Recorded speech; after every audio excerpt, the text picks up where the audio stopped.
नमस्कार मित्रांनो, शेतकरी बांधवांसाठी अतिशय आनंदाची बातमी आहे। मित्रांनो, पीएम किसान योजनेचा पुढील हप्ता आता लवकरच आपल्या खात्यात जमा होणार आहे। म्हणजे 19व्या हप्त्याचे 2000 रुपये तुम्हाला लवकरच मिळणार आहे। त्या संदर्भात अधिकृत घोषणा सरकारने त्यांच्या ट्विटर हँडलवर केलेली आहे।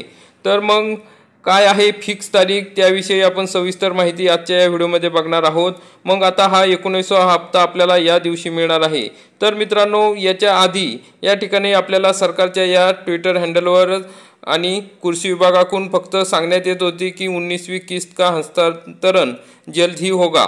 मग या ठिकाणी आपण बघू शकता असे कालपर्यंत अशा पद्धतीचे ट्विट या ठिकाणी येत होते।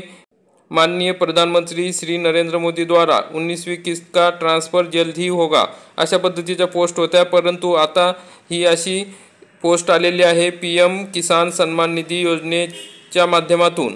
या ठिकाणी आपण बघू शकता माननीय प्रधानमंत्री श्री नरेंद्र मोदी द्वारा पीएम किसान सन्मान निधि योजना की 19वीं किस्त का हस्तांतरण 24 फरवरी 2025 को बिहार के भागलपुर जिले से किया जाएगा। इसके अंतर्गत 9.7 करोड़ किसानों को 21,000 करोड़ रुपए से अधिक की धनराशि जारी की जाएगी अशा पद्धतीचा या ठिकाणी ही ट्वीट आहे। आणि कृषी विभागाच्या माध्यमातून अशा पद्धतीचं पोस्टर तयार करण्यात आलेलं आहे। आपण या ठिकाणी बघू शकता PM Modi will digitally transfer the 19 instalment 9.7 crore PM Kisan beneficiaries 24 February 2025 अशा पद्धतीची ही पोस्ट आहे। आपण या ठिकाणी बघू शकता याच्यावरून आपल्याला आता 9.7 करोड शेतकऱ्यांना या ठिकाणी हे पैसे मिळणार आहे। अशा प्रकारची महत्त्वाची अपडेट होती मित्रांनो। व्हिडिओ आवडला असेल तर व्हिडिओला लाईक करा, चॅनलला सबस्क्राइब करा। धन्यवाद।